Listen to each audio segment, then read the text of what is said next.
And welcome to another edition of the College Pride Press podcast. As always, my name is Brad Kreppel, and I am the host today. We are doing a special edition podcast as IU has hired head coach Archie Miller away from the Dayton Flyers.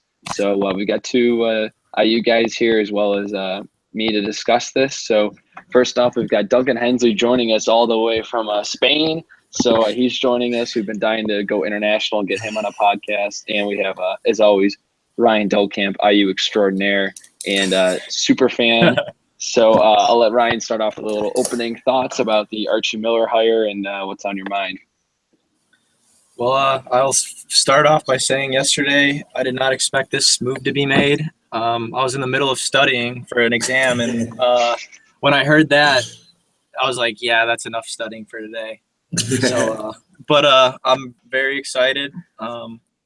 Anyone out there who says Archie Miller's not going to succeed, you're going to be wrong, and I'm looking forward for him to prove that to you. All right, fantastic. Duncan, what's going on? Yeah, so I was in Morocco this weekend and was hiking in the Atlas Mountains and came back to the news once we got back to our Airbnb. And it was just as with Ryan, I was not expecting the announcement to come this soon. I thought that even with the game still going, that it would be delayed probably till after the tournament concluded. But then it was a reaction of happiness, and I'm excited to see what he can do with this team and with the resources that he'll have at his disposal here at Indiana. I think that Archie Miller is only going to continue to improve and help Indiana get over that hump and get that sixth banner. Yeah, well, of course, if Archie Miller is a huge success, you're always going to remember being in Morocco and figure out he's hired. Exactly. That's going to be one hell of a story. Well, I was in a grocery store in the milk department when I found out the news, and I was still very excited. But I was with Ryan actually in the Gulf Shores, Alabama, when we found out that Tom Crean was fired, and we were happy that the move was made, but kind of hesitant to see who we were going to get, as people had really thrown out some big names, and it's a bold move. And Archie Miller coming over from Dayton, he's always been a name that's been rumored to move on to bigger and better things from Dayton, and he finally did that. And let's hope that Indiana is his home to stay for a long time and that he's very successful. Now, the thing I want to ask Ryan is, I know you've been following the craziness that was the IU coaching search. Now, do you think there was any truth to these Billy Donovan rumors, and do you think that kind of affects how Hoosier Nation thinks of Archie Miller coming in? Well, I can start off by saying any Indiana fan out there, do not pay attention to anything Justin Albers says. I'm almost 100% he was not in Bloomington on Friday, as he said he was. Billy Donovan denied that. And then there were reports that IU never actually reached out to Billy Donovan or something like that, because I guess he must have just expressed that he was going to stay in the NBA. But that being said, with him and Brad Stevens obviously off the table, I'd say Archie Miller is a pretty good consolation prize, but I still think it's a really good hire regardless. Yeah, I think that's fantastic. Duncan, how involved were you in kind of watching those Billy Donovan rumors, and did you think that they affect the Archie Miller hire? Yeah, I mean, I think that in any high-profile coaching search like this, all the rumors start to bubble up when you hear that 2 weekends ago it was that Billy Donovan's wife was walking around Bloomington like Brad did freshman year, finding a house, which, hey, I know Brad did it. I don't know about Mrs. Donovan. And then obviously with the news from Justin Albers saying that Billy Donovan was in Bloomington, I echoed the same sentiment. I highly doubt that he was. The whole point of hiring a search firm is so you have a mediator to go between the coach or between the potential hire and the school. So if Billy Donovan was really an option, I don't think that he would have had the audacity to leave Oklahoma City Thunder practice, go to Bloomington and meet with Indiana brass. It just doesn't add up for me. But to me, it really doesn't take anything away from the hire of Archie Miller. I think that obviously you have your pie in the sky between like Billy Donovan and Brad Stevens, but if you look seriously at it, I thought that Archie Miller was was probably the best guy. I didn't think that Stevens would leave. I didn't think that Donovan would leave. Tony Bennett was up in the air, and I didn't think and then Sean Miller, for example, is another guy that was thrown out there a little bit. I just thought that if the best hire that was an easily attainable person, I thought was Archie Miller from the get-go. And I was excited when I saw that he was the one that in fact was hired. So that's kind of how I think about that.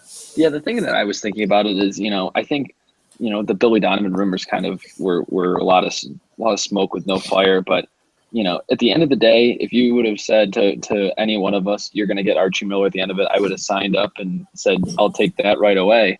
But, in terms of looking at, different lists, I think he's the best coach that was a realistic option. Exactly. A lot of big names are out there, but those guys just aren't switching schools or coming back from the NBA to college. And so I think at the end of the day, Fred Glass did a fantastic job with this hire.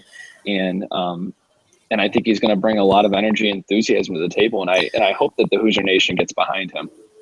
Yeah, the one thing that I think people don't realize is that, Bobby Knight didn't come to Indiana as Bobby Knight. He came as the head coach of Army. It wasn't like he had national championships to his name and a blue blood pedigree. He was a guy that Indiana took a chance on. Mike Krzyzewski, who, for my bet, if I'm putting my blinders on, he's probably the greatest college basketball coach of all time. Same thing. He came up through the ranks at Army and ended up at Duke, and those first years at Duke were not easy years either. So I think that a lot of people, when they don't realize that top level guys aren't just going to get up and move their lives when they have a good thing going somewhere. Tony Bennett would have been an incredibly tough hire to pull away from Virginia. Brad Stevens, with all the picks that the Celtics have and the young core they have, I would think he was dumb if he left Boston. And from everything that I've heard and read from other writers, it sounded like that Billy Donovan wanted to be in the NBA, and if he left to go to Indiana, the NBA door would be shut for him forever. And I don't think he was willing to do that. So you kind of loop back around and say, okay, like, where are we in the search? We have Steve Alford, who a lot of rumors of his potential hire. You had Archie Miller. You had guys like Chris Mack and Greg Marshall and Chris Holtman at Butler. And I think that when you go to that level of saying, okay, who is a realistic option to come to Bloomington, Archie Miller was at the top of the list for me. That's fantastic. Ryan, do you have anything to add there? Other than me and you started the Archie Miller hype train right after with the two. And then when we started to hear more Billy Donovan chatter, obviously we're gonna jump on that train because that would have been probably the best hire other than Brad Stevens. But I'm really a fan of it, and I think the biggest thing that why he's going to be so likable. He just has a very likable personality. He's young, energetic. And the biggest thing that all Indiana fans will like to hear is that he coaches defense. What's that? Over the last 4 years, he's been right at 40 in the adjusted KenPom defensive rankings, which is pretty solid. And in terms of offense, like you guys were saying, he has more resources here. So his recruiting should take a pretty big jump. He's notably recruited Courtney Lee from the Indy area to Western Kentucky. So I think he can recruit the state pretty well. And then I think his perspective on the game of basketball, being that he's from a basketball family, he's coached at a bunch of different places. I think that's going to be key for him to take on the big challenge of coaching the Hoosiers. Yeah, jumping on the recruiting aspect specifically, I think a lot of people have a hesitation for Miller because of, they think of, he was at Dayton, like Dayton obviously isn't attracting 5-star talent like Indiana can. And the interesting thing is that his development as a coach, he's been an assistant at Ohio State under Thad Matta. 3 players that were there while he was there: Costa Koufos, Evan Turner, and BJ Mullins. and Evan Turner ended up being a National Player of the Year. B.J. Mullins and Costa Koufos were both 5-star recruits coming into Ohio State.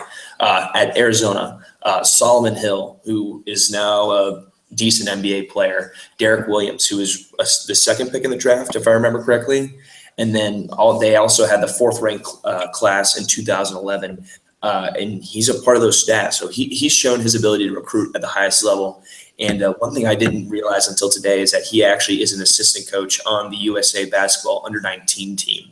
And we've seen with Coach K specifically how the USA Basketball connection to these recruits really can pay off in developing those relationships. We've seen it there, and also with Shaka Smart at Texas. And I think that will be another way where Indiana can get and work with guys that are coming up, and then say, hey, come play at Indiana, and it will only further that cause. So I think that, at least for me, I had a little bit of hesitation on the recruiting, but after digging a little bit more into it, I think that he can recruit at the highest level and will only be able to appeal to more higher level players now that he's at IU.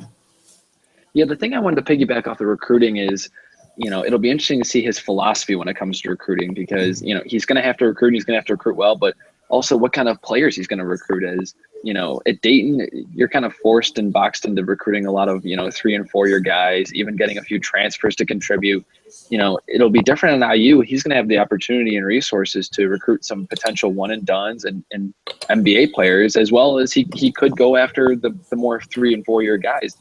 Us, Ryan, do you think what kind of player do you think that Archie's going to kind of go after, and is he going to be able to rack in some of the 5 stars that are in Indiana in the next few years? I honestly think he can. I'm a pretty big Mark Titus fan on Twitter, and he was a player at Ohio State when Archie was a coach there. And one of his tweets yesterday, Arch was the only coach I had at OSU who treated me like a real player. Love that guy. And then he said, always stuck with me how great of a dude he was off court, but how he had no time for BS on the court. He's got my respect for that. Getting that firsthand kind of viewpoint on Archie Miller, I think that shows me that I think he definitely can get those 5-star guys if need be, but I also think he's going to have a very good sense for who he wants for 3- to 4-year guys who are going to be solid leaders, which we know that Indiana needs. Duncan, do you have anything to add there in terms of the kind of player that he's going to be recruiting?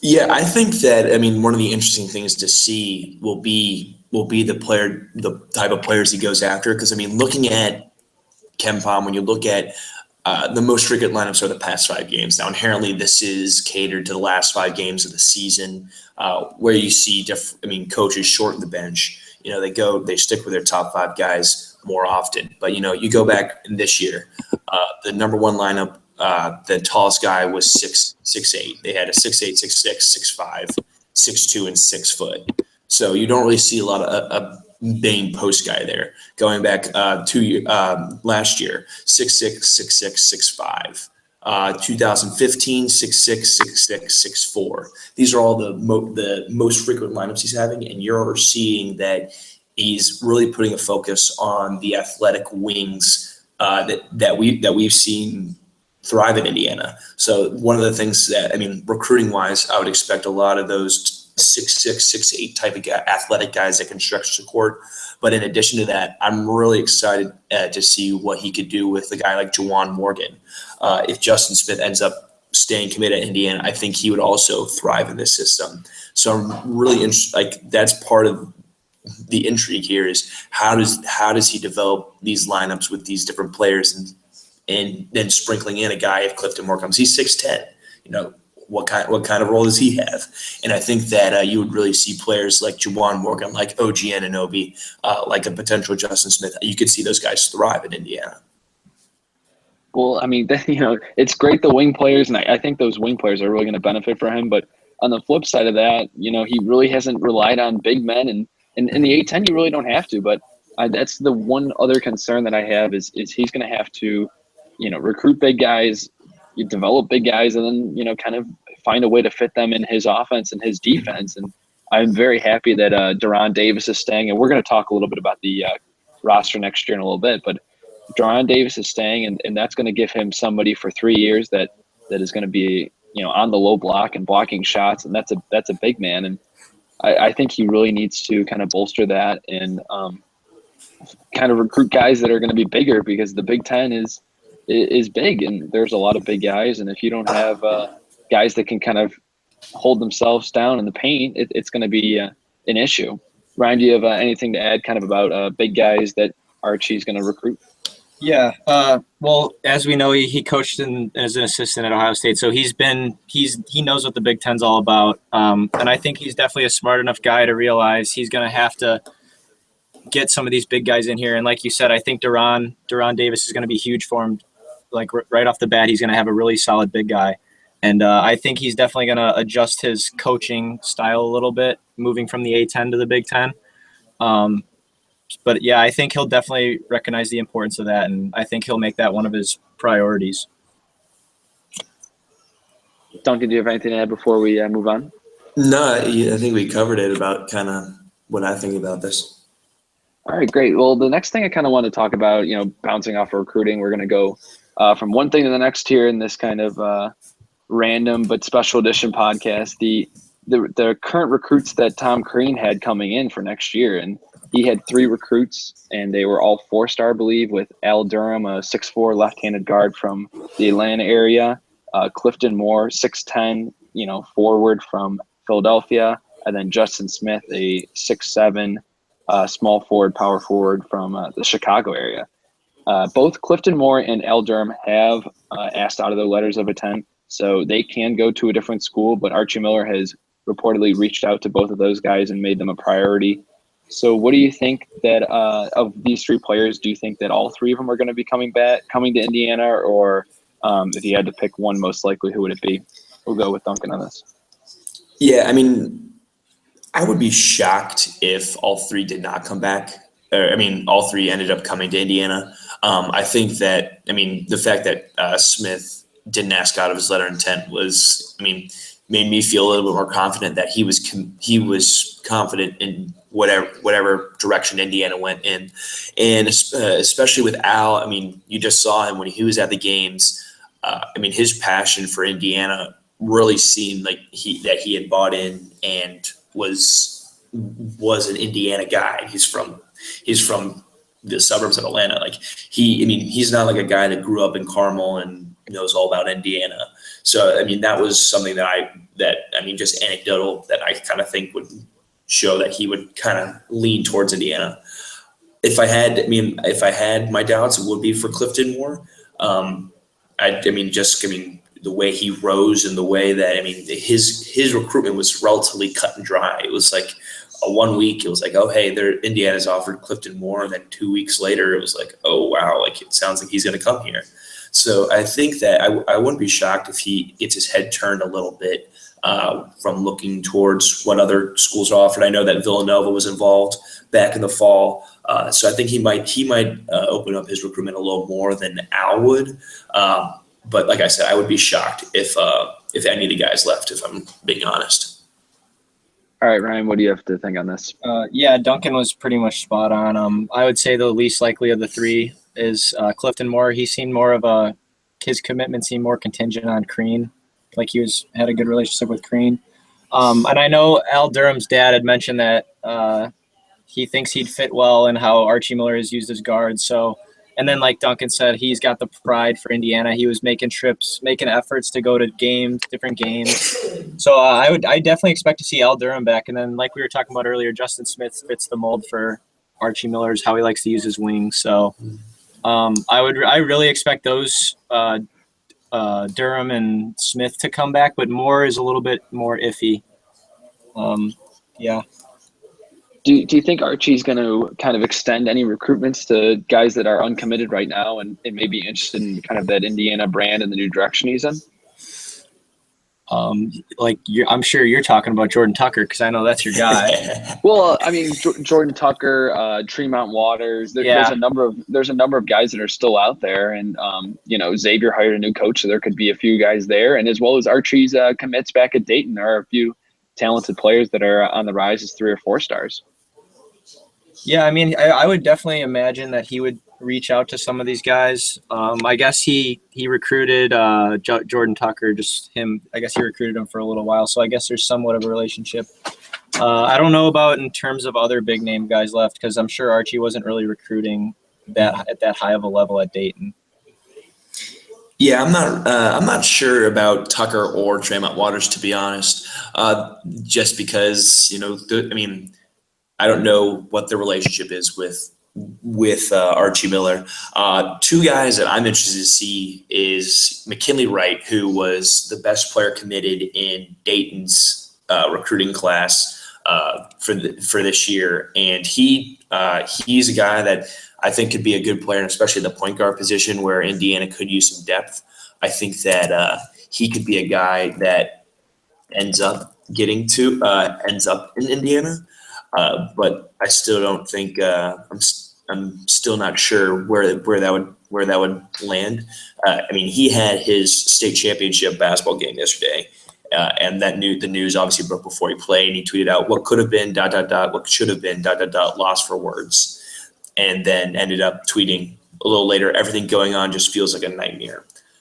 So I mean that would tell me he probably is not expecting a rendezvous in Bloomington, but you can never say never.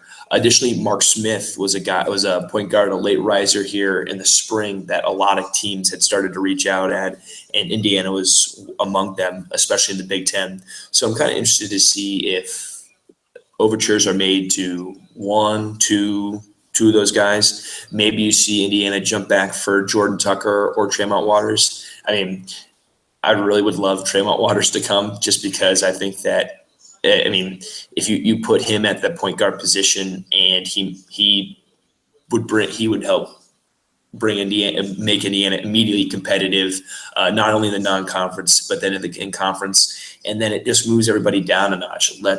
If Rojo comes back, it lets him move to that second spot and kind of play off him where I think he's more comfortable. It lets Josh Newkirk come off the bench, and I think that Josh Newkirk would be a good point guard off the bench. And then you guys have guys like Devontae and Cujo, who if they decide to stay, I mean, it just gives Indiana that much more depth when you get a guy that's at a top level like Tremont Waters. So, I mean, I think even if you don't get a Waters, if you ended up with one of those, that second tier point guard, it adds depth to that guard position that can make Indiana a little more relaxed, that if there is an injury or if someone is playing poorly one night, that you can bring somebody in and develop them. Because, I mean, you look at a guy like Scoochie Smith and how he developed at Dayton, I think that Archie Miller could have an impact on guys like Devontae and Cujo and taking them up to the next level so that they have another level of consistency that we didn't necessarily see this year in Bloomington. Yeah, I mean, the one name I texted you guys is Nas Carter, small forward that's rising up the boards, and he's also Jay-Z's nephew. So there's a lot to like there, and get Jay-Z to Assembly Hall for a few games. Jay-Z and Beyonce courtside. Endless possibilities there for the Hoosiers. Now we're going to talk a little bit about the current roster and kind of how this coaching hire affects those guys. As we know, the three kind of potential professionals and James Blackman Jr., OG Anunoby, and Thomas Bryant, can leave and can test the NBA draft waters. But there's other players as well, such as, Robert Johnson, Josh Newkirk, a number of other players that can transfer and play right away, and other players that might transfer and have sit out a year to play in a different college. So who do you think is going to be on this roster next year? And is Indiana going to lose any key contributors? Ryan, why don't you start us off? Yeah, so I definitely say the for sure guys. I would expect Devontae, hopefully Cujo, Duran, Jawan, Josh Newkirk, hopefully Robert Johnson. But I would expect all those guys to be back, which is a pretty solid core, like we were talking in our message. But in terms of OG, I think OG's probably gone. Based on he's still right around 20 in some mock drafts. Thomas, I honestly have no idea because his name has fallen way down the draft boards. And then, JBJ's wanted to go pro since his freshman year, and obviously he really hasn't shown enough to do that. But I still think JBJ might leave. So like looking ahead, I'd say like the front or the backcourt looks pretty solid to me. Like I think that's one of the better backcourts in the Big Ten still, but front court depth might be a little bit of an issue depending on what Thomas does and OG. Yeah, I kind of feel the same way. I mean, I would be shocked if probably not shocked is the right word, but surprised if James Blackman is donning the candy stripes at Hoosier Hysteria next October. I think that that Assembly Hall might explode if Thomas Bryant and Archie Miller are on the court together, because the amount of passion between those two guys might blow up the gym. So I mean, I would love if Thomas came back. I think that I don't think he necessarily regressed, but he did not progress the way I think I would have hoped, and the rest of Indiana would have hoped this year. So I mean, and it was interesting that he thought last year he could still develop as a player. So given that, I think that he might be leaning to staying at least another year, because I mean he's still relatively young. So I mean another year in Bloomington developing wouldn't necessarily hurt his age curve. OG, it sounds like he's leaning going. I mean, I think that he would thrive in like we said with Juwan, like he could thrive in this offense. But I mean, the amount of potential is just off the charts, and we've seen it. So I think that Blackman and OG will be gone. That's what you can decently expect. And then I would say that Bryant's probably a 50-50 with a lean towards staying, but then, I mean, I wouldn't say I don't have any information that says, oh yeah, it's one way or the other.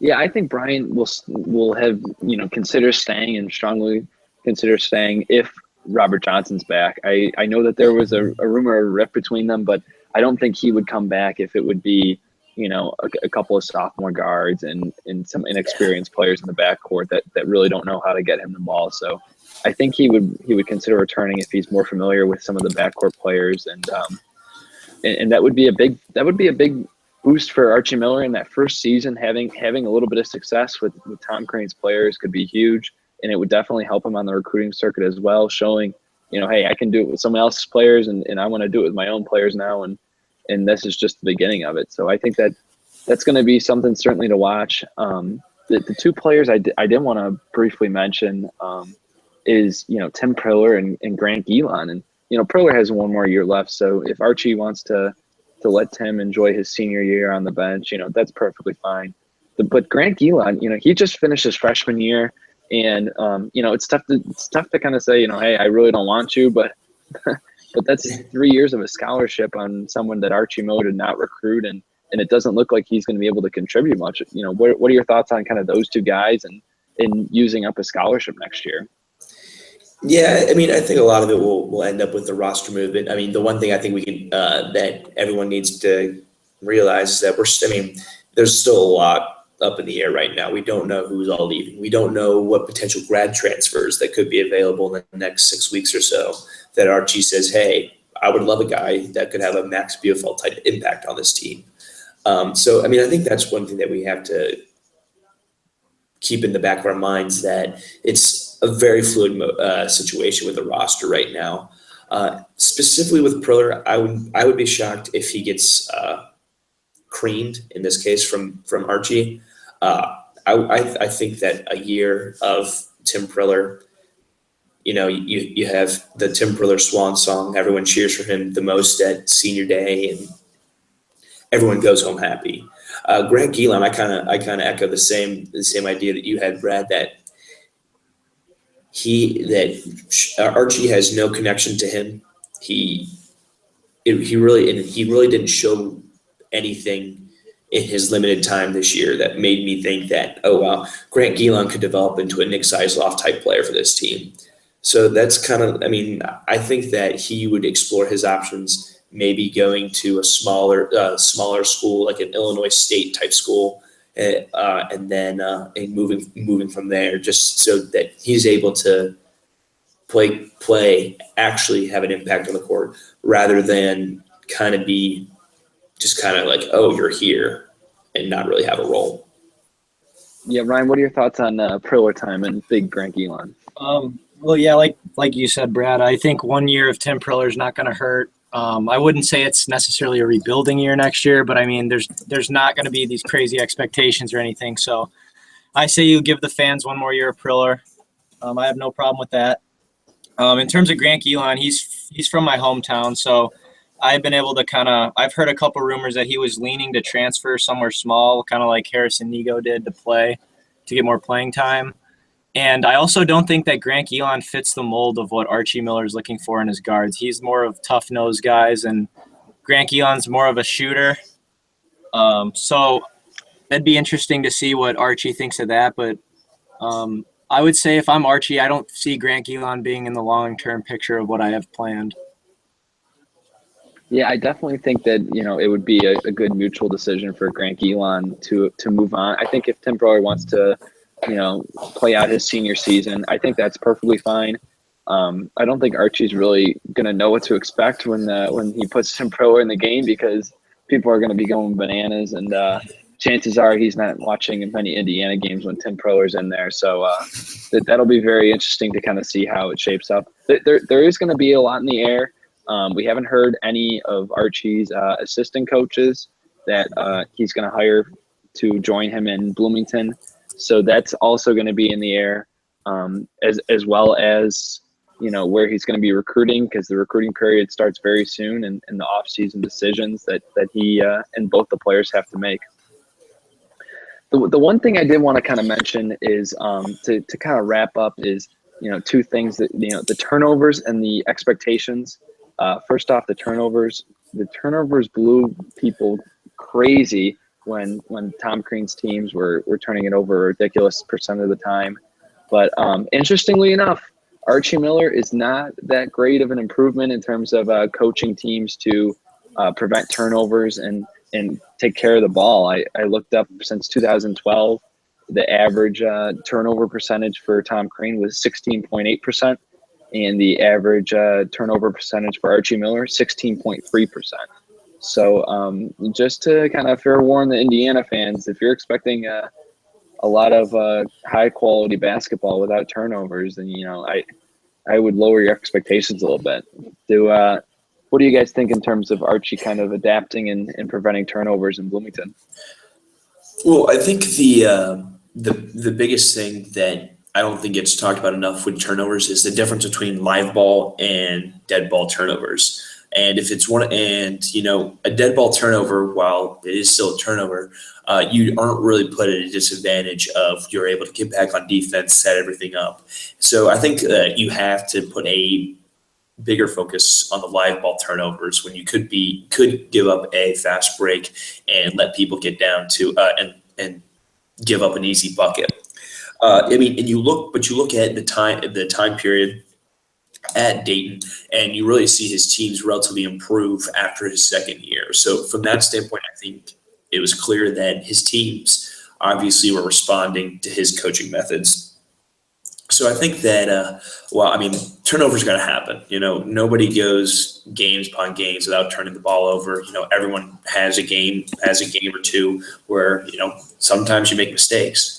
I think that the interesting thing that'll be is playing the kind of movement-based offense that Archie Miller uses. There'll be a premium on moving without the ball and making a crisp pass. So the basics will be there. The fundamentals will be developed so that you're not seeing – I don't think you would see reckless turnovers.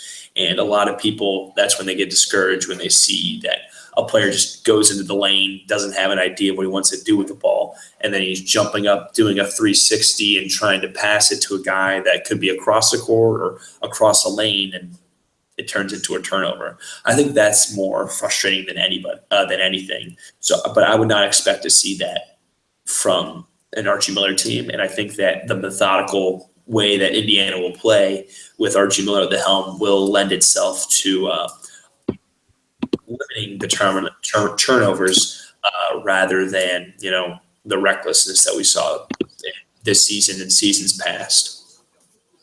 Well, Josh Newkirk is still on this team, so you already know that they're going to be driving into the lane with nothing to do. So at least for one more year, But I do think that's a good point, that those reckless turnovers are the ones that really people want to pull their eyes out, because, if you really don't know what's going on, and you're just kind of driving into the lane and put yourself in a tough spot. That's one thing. To miss an entry pass and have it knocked out of bounds, that's another thing. You're trying to make a good pass and get it to a big, those are very different turnovers. Ryan, do you have anything to add on kind of Archie's turnover history and whether he can kind of, fix that in Indiana? Yeah, well, I mean, we obviously know that Crean liked to basically play a run and gun offense, so we're not going to see nearly as many unforced turnovers. And the unforced turnovers with Crean's teams were the biggest hair puller, because, I mean, it was just so bad at, like, they had two different games, I think, this year. They had 20-plus turnovers, which is just unexcusable. And I definitely expect, like you guys were saying, Archie's he likes the fundamentals. I think he'll be more disciplined on the offensive end. So I would definitely expect the turnover numbers to drop. I mean, they can't go any higher. And then one of the things in terms of his offense, one of the things I was reading on today was that he really likes his guards to get to the free throw line, which we have not seen that at all. And I think it's huge, especially in Big Ten play. I mean, look at Wisconsin. That's kind of how they win a lot of games, and they've shown that they've been able to win consistently in the Big Ten. So I think his offensive mentality as a coach is going to be very friendly with the Big Ten. And who's a guard that's really good at getting into the teeth of defense and drawing fouls, or at least from what we've heard, is Al Durham. So like I said, Al Durham, you can thrive in this offense. Come, stay. I don't know. He's listening. I mean, he's definitely listening. Like I've told Brad, Berkmar did end my basketball career, so I do. They are kind of on my I don't like them as much list, but I think I can push my feelings aside and accept Al as he comes to Indiana if he chooses to stay at Indiana. They do owe you one, so this they really get one of their products.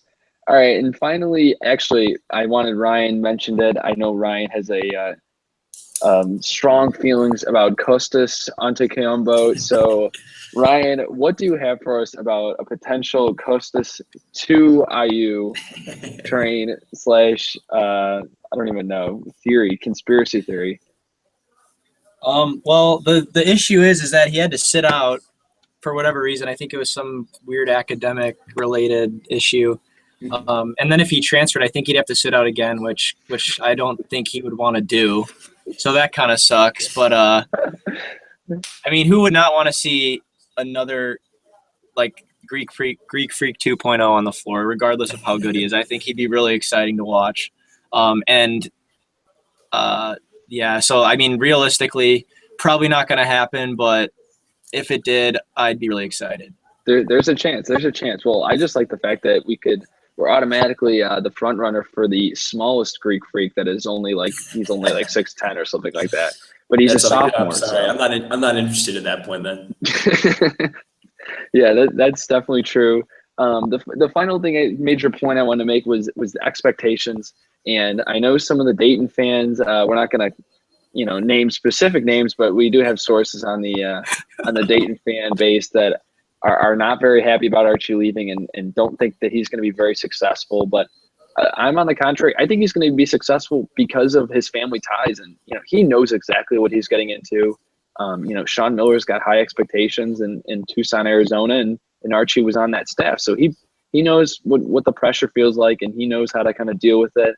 Do you guys agree with me on that those family ties in the previous coaching history is going to help him dealing with the rabid Hoosier fan base? Yeah, I think that the thing that the national college basketball contingent doesn't realize is just how big basketball is at Dayton. We see the first four games every March and see that gym is packed with people, and those are for teams that are going to be 16 seeds that are just going to get slaughtered by number one and that have no connection to the area. When Dayton, and I'm not trying to denigrate Dayton at all. But I mean, it's very easy to say Dayton is very Bloomington light when it comes to their passion for basketball and the type of following that it has and the high standards that their fans hold the basketball team to. So from that standpoint, I really think that Archie has experience dealing with that. He's coached at the highest, he's been an assistant at the highest level. And I mean, one of the things that people have said is that he is relatively close with John Calipari, which gives me hope for an Indiana-Kentucky series sooner rather than later. And I just think that his connection, the coaching fraternity has been lauding this hire as a long time coming, and I think that anybody that thinks that Archie Miller isn't going to be a success at Indiana is sadly mistaken. But I'm excited to see how he develops, how he changes to morph into the big time now. Well, the only thing I'm concerned about is if IU plays in small gyms. I know the Archie Miller coach teams really don't play well in smaller gyms, so that's definitely something to consider when we're scheduling this year. Ryan, do you have anything to add about Archie dealing with the expectations? Yeah, no, I don't like he spent 6 years at Dayton, and he was potentially going to leave a couple years last year for the Pitt job.